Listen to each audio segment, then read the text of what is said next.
Orateur magnétique, on a dit de lui qu'il était le député de l'Assemblée nationale qui maniait le mieux la langue française. Son éloquence légendaire a souvent ébranlé ses adversaires, surtout à la période des questions.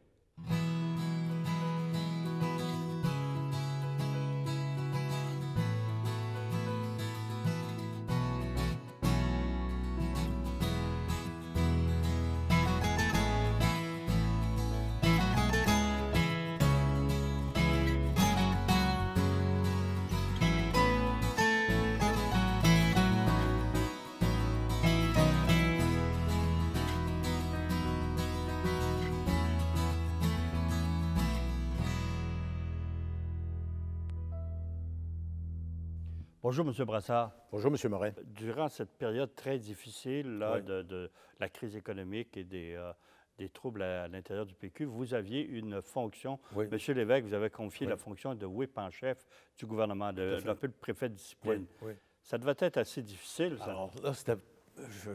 après coup, là, je dois reconnaître que c'était pas vraiment le bon moment pour devenir un whip en chef du parti.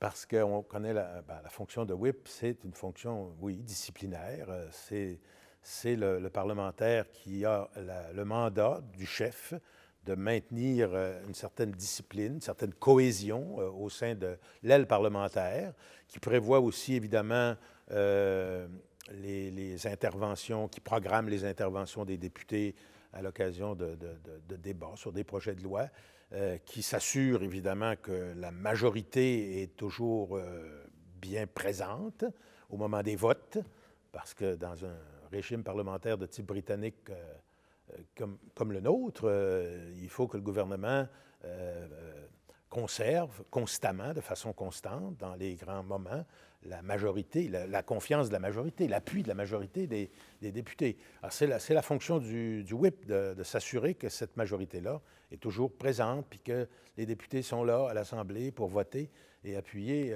leur gouvernement. C'était une période aussi que M. Lévesque lui-même avait qualifiée de morose. Oui. Et vous, comme whip en chef, vous deviez... enfin, une partie de votre rôle, c'était de stimuler les troupes. Comment vous y êtes pris? Ah, c'était pas évident, parce que moi-même, j'étais tenté par la morosité. Alors, c'était pas évident de stimuler les troupes. Il faut dire que la morosité venait pas uniquement de la crise économique qu'on vivait. La morosité venait aussi de la défaite référendaire.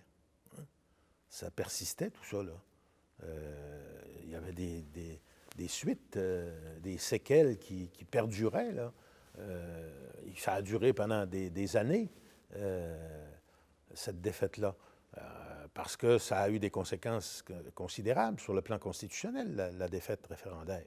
Le coup de force de Trudeau, là, en 82, qui nous impose une constitution sans la signature du Québec, c'est, à mon avis, une conséquence directe de la défaite référendaire. Parce que après une pareille défaite, 60-40, il faut même penser, rappelons-nous les résultats. Après une défaite pareille, c'est sûr que le gouvernement du Parti québécois, même n'importe quel autre gouvernement, s'est trouvé affaibli face à Ottawa.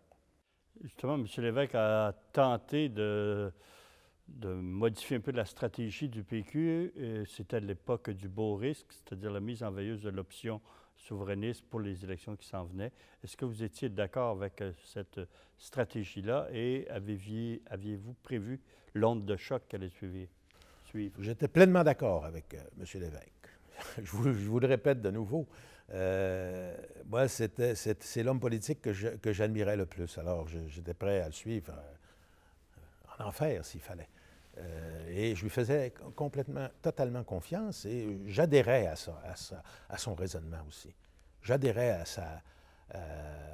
à son opinion, à sa vision des choses. C'est qu'il fallait bien se rendre compte que c'était pas demain qu'on pourrait modifier l'opinion publique de telle sorte qu'on se retrouve avec une majorité en faveur de la souveraineté. Donc, il fallait faire autre chose. Alors, c'est à ce moment-là que, se retrouvant avec un changement de gouvernement à Ottawa, les conservateurs, Mulroney, donc une meilleure compréhension des intérêts du Québec, pas mal moins d'arrogance, ou la disparition même de l'arrogance trudeauesque, hein, au gouvernement fédéral face au Québec. Donc, ça a changé beaucoup.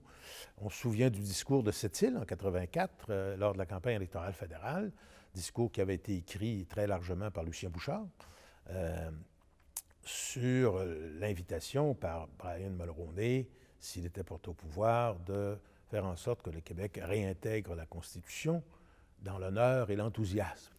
Ben, il y avait là comme un appel.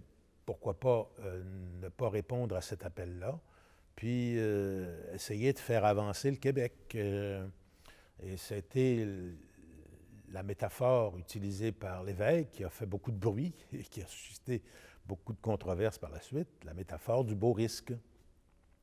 Quand il a dit « c'est un risque, mais c'est un beau risque ». C'était ça la phrase qu'il a dit à ce moment-là. Ça, c'est en regard de l'appel de Mulroney, du gouvernement Mulroney. Et c'est à partir de ce moment-là, d'ailleurs, que, là, ça a brassé beaucoup dans le parti, mais c'est à partir de ce moment-là que l'évêque a, au Conseil des ministres, lancé une démarche pour élaborer une proposition constitutionnelle. Voici, j'ai participé très peu, parce que je suis devenu ministre en novembre, à ce débat-là, mais j'y l'ai observé, j'y ai assisté. Il s'agissait de qu'est-ce qu'on demande à Ottawa pour qu'on puisse accepter de signer la Constitution. Qu'est-ce qu'on leur demande? Alors, on avait élaboré, c'est Pierre-Marc Johnson qui avait piloté le dossier, on avait élaboré un projet qui avait pris la forme d'une petite brochure bleue. Je l'ai ici, tu sais, c'est le livre bleu. C'est comme ça qu'on l'avait appelé. C'est projet d'accord constitutionnel. Alors, ça portait sur plusieurs points, y compris les pouvoirs, là, y compris le partage des pouvoirs, mais il y avait là-dedans aussi la reconnaissance du peuple québécois. Alors, M. Bourassa, lui, est arrivé avec la société distincte, qui est un concept plus ou moins nouveau, flou aussi, à bien des égards, mais dans le livre bleu de M. Lévesque, c'était le concept de peuple, reconnaissance de l'existence du peuple québécois. C'était le premier point. Puis il y avait d'autres points aussi. En tout cas, c'était une proposition assez bien articulée, assez étoffée, mais évidemment, au moment où ça arrive, le gouvernement n'a pas la crédibilité à ce moment-là. Là. On est en fin de ce mandat-là épouvantable, très éprouvant qu'on a vécu. Et on n'a pas la crédibilité requise pour faire avancer un projet comme celui-là. Pourtant, il vous a nommé ministre dans la dernière année de son mandat. Oui. Alors, il m'a nommé ministre, évidemment, parce que là, il faut se retourner à l'époque. Le gouvernement vit des moments extrêmement pénibles sur le plan économique et sur le plan de l'état des finances publiques. Mais en plus, là, se déclenche un terrible affrontement au sein du parti sur le programme de la prochaine élection. Le programme électoral, le programme du Parti québécois prévoyait un référendum, un nouveau référendum à la prochaine élection. Alors, c'est évident que pour l'évêque, ça n'avait aucun bon sens. Et il fallait enlever ça du programme. Non pas enlever l'objectif de la souveraineté. C'était pas ça le but, mais ne pas prévoir qu'on va s'engager à faire un autre référendum lors de l'élection. Ça a déclenché tout un branle-bas de combat. Alors là, l'aile pure et dure est montée à l'assaut.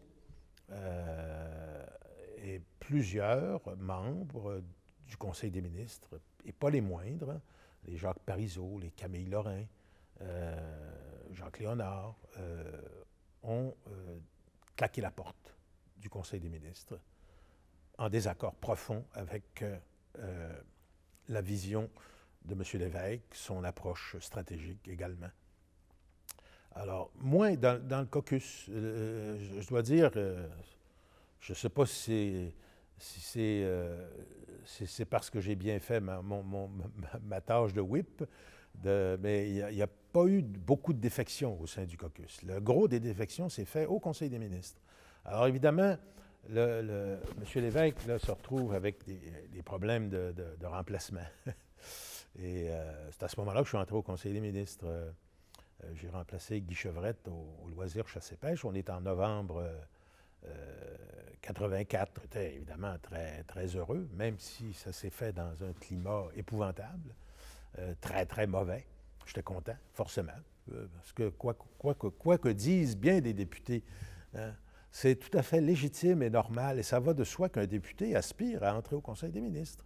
Vous l'avez même accompagné à Paris pour son dernier voyage. Oui. Ce que j'ai constaté lors de ce voyage, et surtout lors des briefings qui avaient lieu préalablement pour prendre connaissance des dossiers, et j'ai vu, moi, un Lévesque à ce moment-là, en pleine possession de ses moyens, puis sa capacité intellectuelle là, était loin d'être diminuée. Puis ça a été le cas aussi pendant tout ce voyage-là.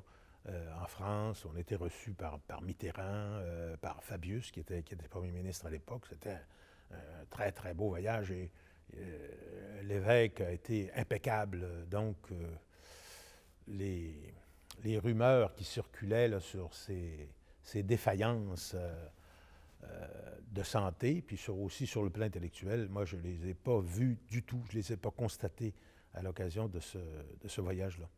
À son retour, la contestation augmentait et il a quitté. Comment vous avez vécu cette période-là? Très mal, parce que mon héros quittait la scène, en quelque sorte. Mais il faut dire encore une fois qu'il n'y a pas eu la partie facile de retour de France. Là, c'est des résolutions de comté, d'exécutifs de comté du parti qui ont commencé à être rendues publiques, des exécutions demandant carrément son départ. Hein. Donc, il y avait un mouvement là, dans l'aile militante, un mouvement qui favorisait, ou qui souhaitait, ou qui demandait même le départ de René Lévesque. Et à ce moment-là, évidemment, moi, je pense que Lévesque pouvait encore compter sur un appui massif, là, et très largement majoritaire à la fois des membres et des députés. Mais j'ai l'impression qu'il avait atteint un niveau d'écœurement tel qu'il a jugé bon, ou il a conclu que la meilleure chose à faire, c'était de partir. Et c'est à ce moment-là, qu'au début de juin, que, surprise et choc en même temps, on apprend que René Lévesque s'en va. Il démissionne comme président du parti, puis aussi, il a l'intention, évidemment, de démissionner comme premier ministre aussitôt qu'il y aura un remplaçant. Alors, c'était une période extrêmement pénible à vivre, très, très difficile, parce que moi, je trouvais ça terrible, le sort qu'on lui avait fait à René Lévesque. Je trouvais ça terrible, la façon dont on l'avait traité. Et de la façon dont on le traitait à ce moment-là. C'était vraiment de la déloyauté et un manque, vraiment un manque terrible de reconnaissance à l'endroit de son leadership et de son charisme aussi. Si la cause souverainiste était rendue à ce point-là, c'était très largement grâce à René Lévesque. C'est lui qui en a fait une cause populaire. Quel genre de relation vous aviez justement avec M. Lévesque? Vous l'admiriez beaucoup. Est-ce que vous aviez une relation rapprochée avec lui? Qui peut se vanter d'avoir eu une relation rapprochée ou familière avec M. Lévesque? Quelques personnes seulement. Moi, ce n'était pas mon cas. Peut-être que c'était l'admiration que j'avais, l'admiration très forte que j'avais pour lui qui m'empêchait d'une certaine façon de nouer une relation plus familière avec Lévesque. Mais c'était toujours difficile. C'était difficile d'approche, M. Lévesque. Contrairement à ce qu'on peut penser aussi, c'est un timide. Il pouvait soulever des foules, mais dans ses rapports interpersonnels, il était parfois difficile d'abord, d'approche. Alors, mais je sentais quand même que il me faisait confiance. Je sentais un lien de confiance. Mais il y a aussi cette admiration que j'avais pour lui qui faisait en sorte que je l'approuvais dans toutes ses démarches. J'étais, comme lui aussi, un pragmatique. M. Lévesque, sa grande qualité, c'est vrai qu'il y avait des convictions profondes, il y avait une passion pour le Québec qui était indéniable, mais en même temps, c'était un pragmatique, c'était un homme de réalité qui ne décrochait pas de la réalité, qui n'était pas en orbite hors du réel. Donc, c'était un pragmatique. Moi aussi, j'ai toujours été un pragmatique. On est en 85, à l'été 85, en fin de mandat, les élections rapprochent. Pierre-Marc Johnson succède à M. Lévesque. Est-ce que vous avez cru que M. Johnson pouvait, en peu de temps, relancer le parti ou si la défaite était inévitable? Moi, j'avais donné mon appui à Pierre-Marc Johnson. Je pense que dans les candidats qui se présentaient, je pense que c'était celui-là qui était le plus à même, le plus apte à essayer de maintenir la force du Parti québécois, ou de sauver les meubles, comme on dit, hein, pour employer une expression familière. Je pense que c'était celui-là qui était... Parce qu'on allait perdre de toute façon. Ça, c'était clair. C'est ce qui fait que, quand il est devenu premier ministre, il a déclenché des élections assez rapidement, dès le mois de décembre 85. On s'est fait battre, ça c'est sûr. On a subi une très dure défaite.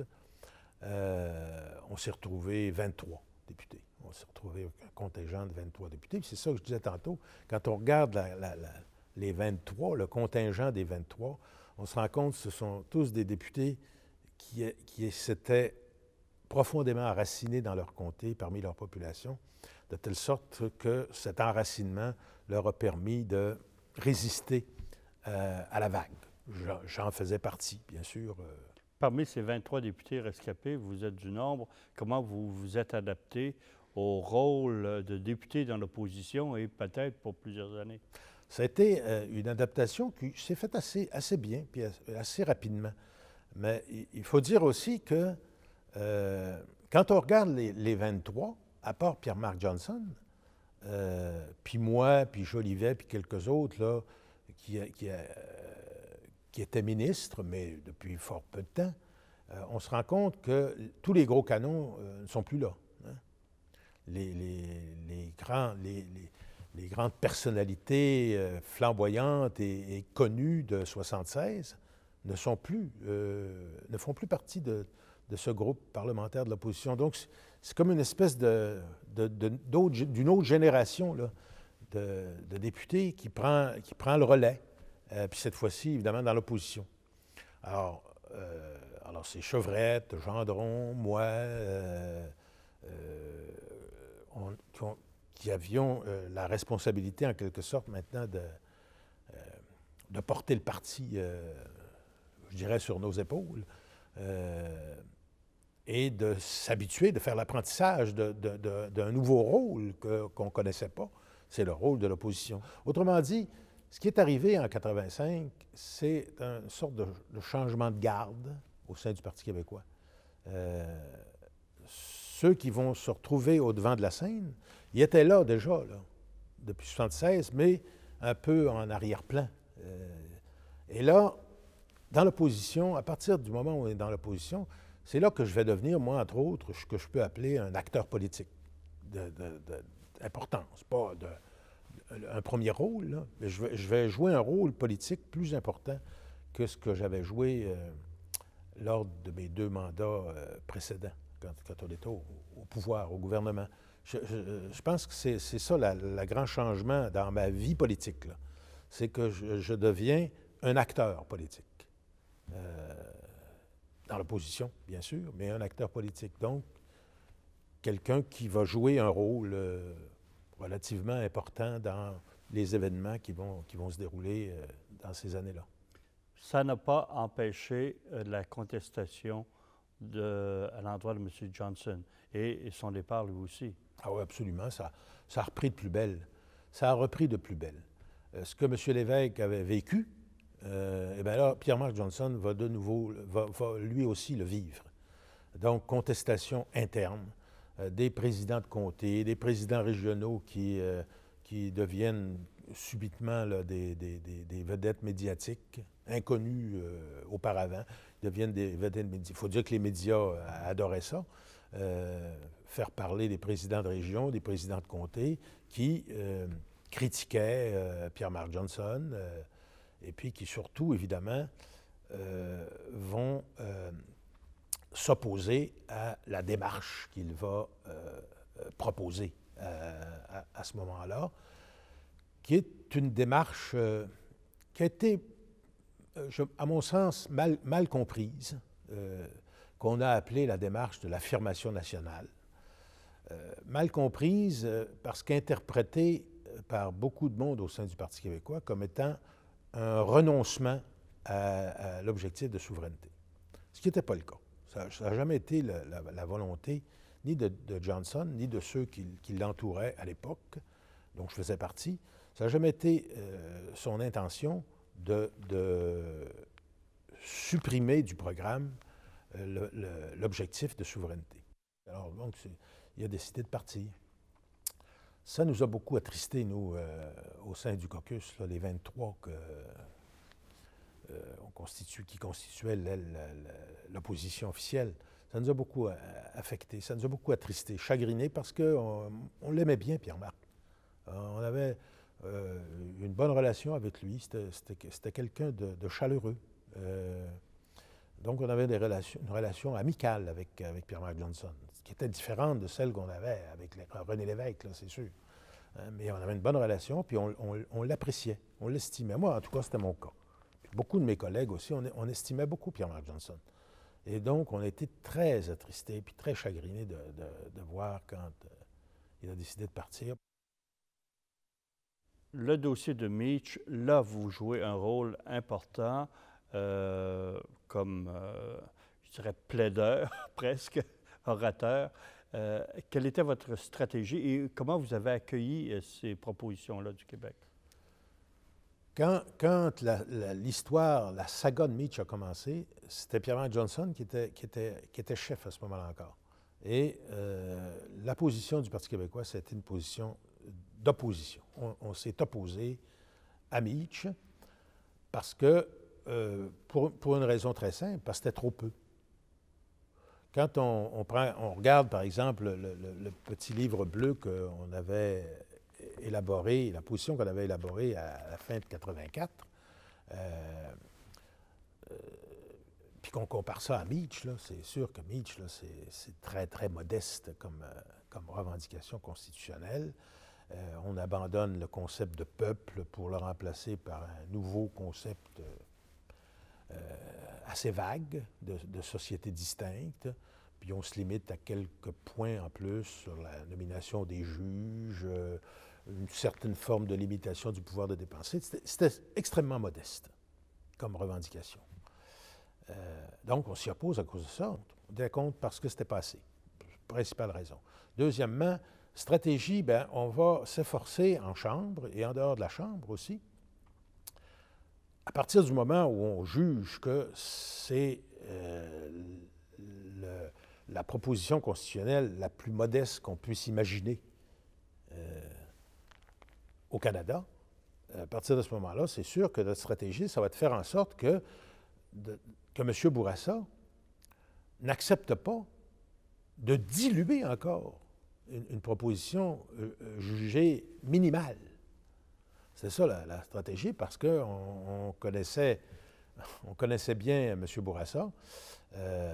Il pouvait être tenté de céder encore un peu, même s'il reconnaissait lui-même que sa position constitutionnelle était la plus modeste jamais vue, jamais concoctée de toute l'histoire du Canada depuis 1867. Mais est-ce que vous aviez évalué comme souverainiste les conséquences pour l'option d'une victoire, d'une acceptation de l'accord de Meach ou d'un échec? Dans le fond, ça nous inquiétait beaucoup. Ça nous angoissait un peu. On voyait bien dans les sondages que les Québécois étaient portés à appuyer Meach, majoritairement. pour toutes sortes de raisons. Peut-être parce qu'il se disait, bon, ben, si ça marche, bon, on va avoir réglé ce problème-là. Enfin, on n'aura plus constamment à nous embêter avec des discussions constitutionnelles. Peut-être qu'il y a eu un peu de ça, un peu de lassitude, en quelque sorte, de la part des Québécois dans leur appui à Meach, mais ils l'appuyaient. Alors donc, c'est sûr qu'à partir du moment où ils l'appuient, puis si ça marche, si ça réussit, c'est sûr qu'on se posait des questions sur les effets que ça aurait sur la souveraineté, le cheminement de la souveraineté dans les esprits, sur l'adhésion à la souveraineté. On ne pouvait pas faire autrement que de se poser des questions, puis d'avoir une certaine crainte qu'on n'avouait pas publiquement, forcément. Mais on l'avait, cette crainte-là, cette crainte de voir le projet de souveraineté baisser dans l'opinion publique, chuter dans l'opinion publique, si Meach passait, puis devenait partie intégrante de la Constitution canadienne. Mais vous avez joué, durant ce débat-là, un rôle important en Chambre en particulier. J'ai joué un rôle important parce que M. Parizeau, évidemment, posait des questions aussi sur ce dossier-là. C'était normal. Il était chef du parti, surtout à partir de 89. Mais comme j'étais porte-parole, responsable du dossier constitutionnel, puis des relations fédérales-provinciales au sein de l'opposition, que je maîtrisais bien le dossier, c'est sûr que j'étais souvent présent en période de questions, avec comme vis-à-vis M. Bourassa, M. Rémillard aussi souvent à l'occasion, mais très, très souvent aussi M. Bourassa. Mais j'ai aussi réussi à développer l'art de la question. Parce que c'est pas évident de poser des questions à l'Assemblée nationale et bien le faire. D'abord, il faut posséder le dossier à fond. Le rapport Allaire, tel qu'adopté par son Congrès, est également la position de son gouvernement. Est-ce que la position de son gouvernement, c'est également la position intégrale telle qu'adoptée par son Congrès en fin de semaine? Et si c'est le cas, comment expliquer que le ministre de la Sécurité publique se soit vanté qu'il soit retourné au bercail parce qu'on lui avait garanti une large marge de manœuvre au sein du Conseil des ministres? Est-ce que c'est la position de votre gouvernement, le rapport Allaire tel qu'adopté, ou est-ce que la position que votre gouvernement va adopter va différer, va se démarquer du rapport Allaire tel qu'adopté par votre Congrès? Monsieur le Premier ministre. Il y a eu certains amendements au rapport Allaire au cours de la journée de samedi, oui. Un qui répondait à une demande même du chef de l'opposition, qui nous avait accusés, oui, il nous avait accusés d'agression contre le Canada anglais sur la question du Sénat. Oui, que c'était injurieux, Alors, écoutez, je sais de sources sûres et de personnes de son entourage, à M. Bourassa, qu'il aimait beaucoup, il appréciait beaucoup faire des passes d'armes avec moi. Ça je l'ai su par après. Il aimait ça. Bon, parce que moi aussi, d'ailleurs, j'aimais ça. J'ai beaucoup apprécié mes duels au fleuret avec M. Bourassa. Est-ce que vous avez réussi à le décontenancer, même à le déséquilibrer, à le placer sur la défensive? Quelquefois, oui, quelquefois. Mais pas souvent. C'est sûr qu'avec un parlementaire aussi redoutable et qui savait manœuvrer, puis qui avait un sens de l'humour assez percutant aussi, on ne pouvait pas espérer là, le mettre au plancher à chaque fois. Même, d'ailleurs, en période de questions, on ne peut pas avoir comme objectif de mettre son adversaire au plancher. KO. C'est impossible. C'est impossible. Tout ce que vous pouvez faire, c'est l'ébranler, le forcer dans les câbles, le décontenancer. Bon, ça, c'est possible. Mais le mettre knock-out, là, oublions ça, c'est impossible. Surtout quand c'est Robert Bourassa qu'on a en face de soi. Je vous remercie, M. Brassard. C'est moi qui vous remercie, M. Morin.